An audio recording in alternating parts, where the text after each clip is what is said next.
This is my review of last night's Night Callers. It was a pretty great show. I listened to about the first hour of it. The first half hour was kind of dedicated to Laurie attempting to get the guest on the air, which was Christopher Knoll. But the first half hour was just kind of a roundtable type discussion where some of the hosts, not hosts, but guests, such as Miss Patty, Old Crow, talked about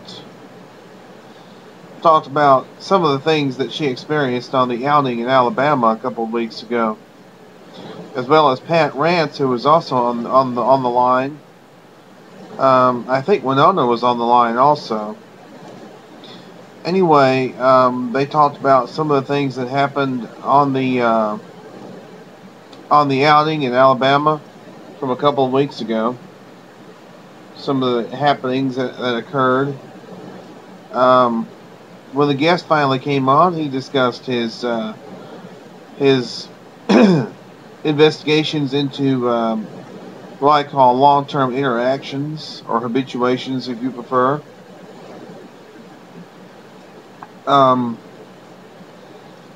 There was also the standard question from Bill Green. Also, the footers was about there's this replica of the Pangbuche hand, which is being returned to the monastery, the monastery Pangbuche in the Himalayas, or in Nepal.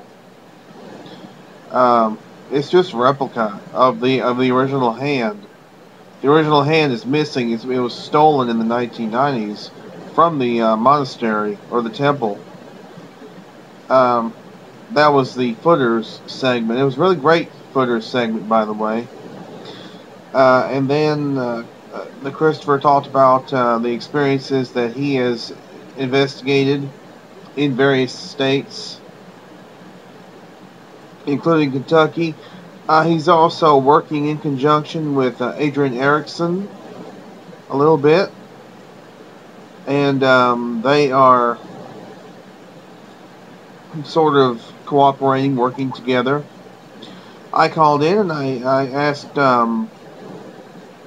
asked Christopher how far back, what was the furthest back that a case has gone that he's investigated, that he's looked into.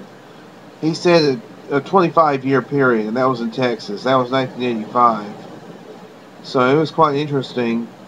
He asked if anybody knew. He kind of asked it as a rhetorical question, but I made the attempt to answer it as best I could, referring to when the Melba Ketchum report would be available.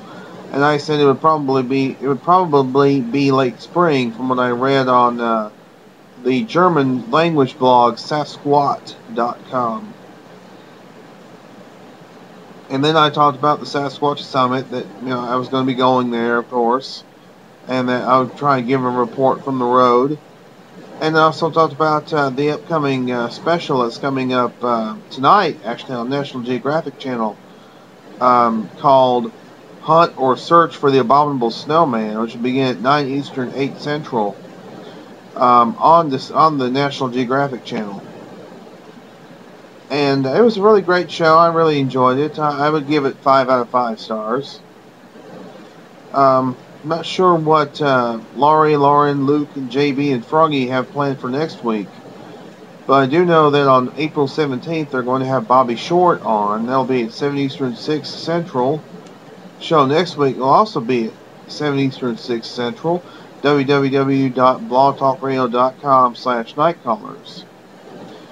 Now, tonight, also, not only is there the new special on National Geographic Channel, MNBRT Radio will be airing.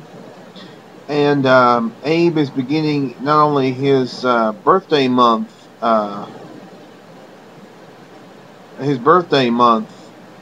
series of programming, where he's going to be giving away prizes for those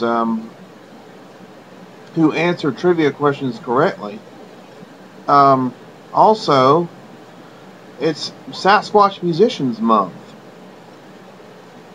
And he's promising to have several great Bigfoot musicians. And tonight he's kicking it off with Lenny Green.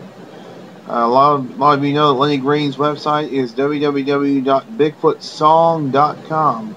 Not to be confused with Tommy Amarone's, which is bigfootsongs.com.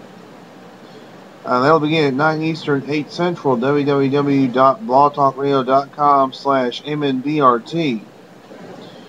And he's going to eventually have Tommy Amarone on, also Paul Graves, and probably Little Liza Jane.